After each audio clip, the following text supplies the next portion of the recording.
Ward सचिव को हम क्यों रखें? जब हम नए वार्ड सदस्य चुने गए हैं तो वार्ड सचिव को क्यों रखें? उनका कहना भी सही है।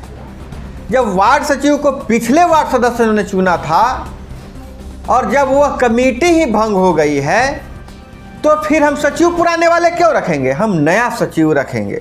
और जो वार्ड सचिव जो हैं पुराने वाले, उनके चलते ही कार्य में बहुत बाधा पहुंची है और जो वार्ड सचिव जो होते हैं जो बहुत ही मनमानी किए हैं।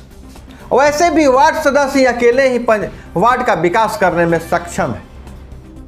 और वार्ड सचिव अगर चुनना ही होगा तो हम अपने स्तर से वार्ड सचिव चुनेंगे। हमारी जो नई ग्राम सभा होगी हम ग्राम सभा लगा के वार्ड सदस्य चुन लेंगे। इसलिए हम पुराने वार्ड सचिवों को नहीं रखेंगे। यह मांग जोर शोर से उठाई जा रही है। जो नए जो चुने जा रहे हैं, नए चुने गए जो ग्राम पंचायत के जो सदस्य हैं, जिन्हें वार्ड सदस्य कहते हैं, उन्होंने यह मामला जोर शोर से अब उठाना शुरू कर दिया है। उनका भी बात सही है।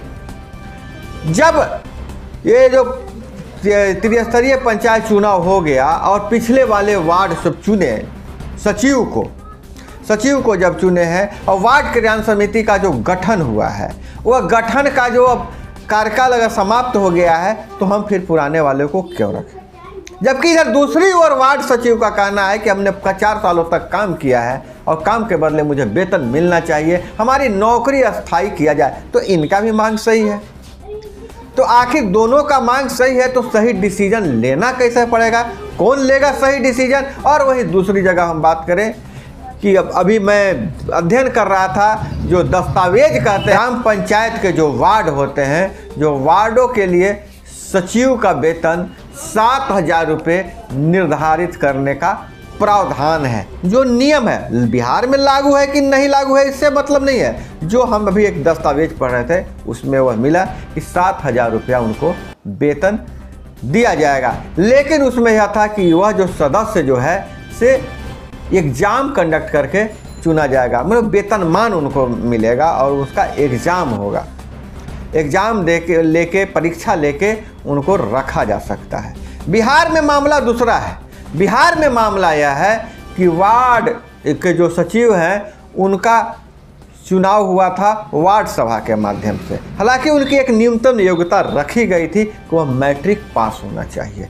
मैट्रिक पास लोगों को वार्ड जो सचिव है, वार्ड क्रियान्वयन समिति के सचिव के लिए उनको योग्य माना गया था और उनका ही चुनाव हुआ था। लेकिन इधर उनका जो कार्यकाल जो उस समय निर्धारित किया था तत्काल में, वह 2 सालों के लिए निर्धारित किया गया था कि 2 साल तक वो काम करेंगे और योजना यह खत्म हो जाएगी। नल जल योजना और 7 से नली गली योजना।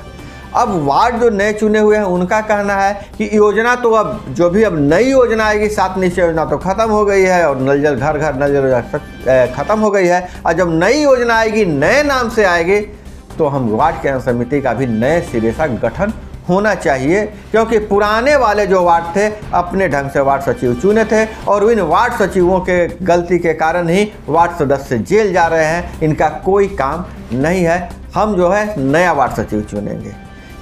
लेकिन बिहार में जो है सो बड़े जो उप मुख्यमंत्री हैं उन्होंने कहा था, वार्ड सचिवों को आश्वासन दिया था कि हम आपकी नौकरी अस्थायी करेंगे और जो आप काम किए हैं उसका वेतन भी मिलना चाहिए। बहुत घौंच पौच की स्थिति बनी हुई है यह बिहार में, खास करके वार्ड सचिव की मामला है वह घौंच पौच की स्थिति बनी हुई है। वहीं जो नए जीत कर आए हैं वार्ड सदस्य वो कह रहे हैं कि हम अब नए तरीके से चुनेंगे। हर कोई अपने अपने पावर का उपयोग करना चाहता है। लेकिन आपको हम बता दें कि ऐसा नहीं है कि वार्ड सचिवों का चुनाव हवा में कर दिया गया था।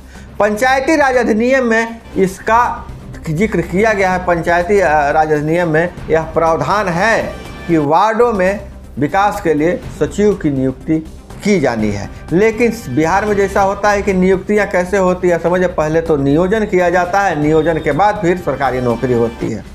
अब उनका मांग यही है कि हमको अब जो वार्ड में है तो अब हमको जब चयन हुआ है तो हमको नियोजित कर दिया जाए और हमारी जो नौकरी है 60 सालों तक कर दिया जाए, मतलब पक्की किया जाए, सरकारी कर्मी का दर्जा दिया जाए और जो काम किए हैं 4 साल उसका वेतन दिया जाए। हालांकि वेतन कितना दिया जाए इन मांग में स्पष्ट नहीं है, लेकिन जो नियम के अनुसार मैं देखा था 7,000 वेतन देने का प्रावधान है। अब बिहार सरकार जो क्या तय करती है उस पर आगे पर निर्भर करता है। वहीं दूसरी ओर जो वार्ड सचिव जो है से आंदोलन कर रहे हैं।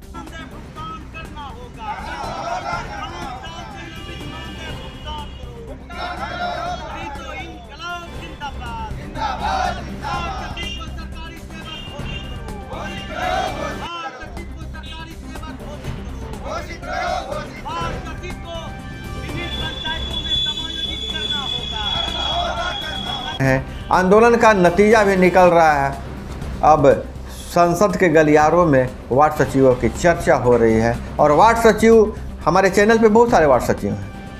वार्ड सचिव चैनल पे हो सकता है इस वीडियो को थंबनेल देख के शुरू हो जाएंगे, लिखना वो गाली देना, लेकिन थंबनेल देख के शुरू नहीं होइए। जो नियम है उसको समझिए और बनाइए। हम तो आपको बता रहे हैं आप कहां से आंदोलन शुरू कीजिए, आपका मांग क्या होना चाहिए। सरकारी कर्मी का दर्जा तो मांग है ही। सबसे पहले तो आपका मांग यह होना चाहिए कि जो वार्ड क्रियान्वयन समिति है इस समिति को ही अस्थायी किया जाए और सचिव जो हो से सरकारी कर्मी हो, सचिव सरकारी कर्मी हो और उसके बाद जो पदेन अध्यक्ष वार्ड सदस्य हो और सचिव और जो अध्यक्ष हैं वार्ड सभा के माध्यम से 13 सदस्यों का चयन कर ले तो यह मामला सुलझ सकता है।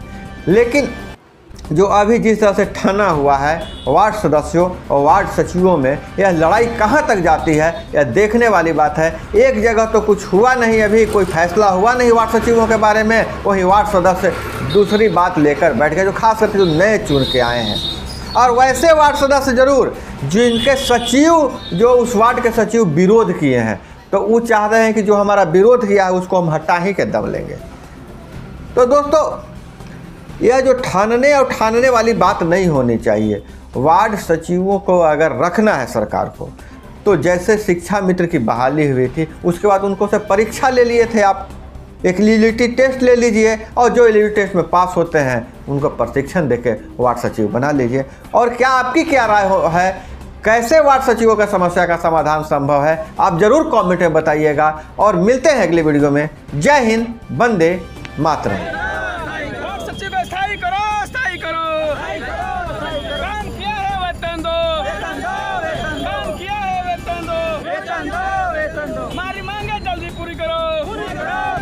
हम लोग सरकार के उदासीन रवैया को देखते हुए हम वार्ड सचिव संघ पूरे बिहार में ये निर्णय लिया है कि हमारी मांग को जब तक पूरा नहीं किया जाएगा तब तक हम लोग इसी तरह का धरना प्रदर्शन करते रहेंगे, क्योंकि हम लोग सरकार से तंग आ चुके हैं।